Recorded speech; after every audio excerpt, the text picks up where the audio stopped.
Halqa ya leo tutazungumzia makosa yaliyoko katika tafsiri al-Qur'an ama ufahamu wa Qur'an katika aya iliyoko katika Suratun Nisa aya ya 5, na kuthibitisha kwamba baba zetu walikuwa wakitafsiri Qur'an ala hawahum, yani kwa hawa zao na kwa maslahi yao, na tutasahihisha biqawaid kutokana na qaida alizoziweka Mwenyezi Mungu Subhanahu wa Ta'ala, sio mwanadamu, la, alizoziweka Mwenyezi Mungu ziliomo ndani ya Qur'an, kwa sababu Mwenyezi Mungu Subhanahu wa Ta'ala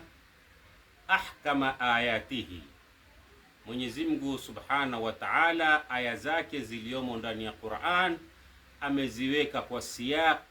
na kwa nidhamu, na kila kilma kina kazi yake, wala vilma viwili ambavyo kwamba vimetofautiana haviwezi kuwa na dalala moja, na wala kilma kimoja kiliyoko ndani ya Qur'ani hakiwezi kuwa na dalala tofauti ama maana tofauti.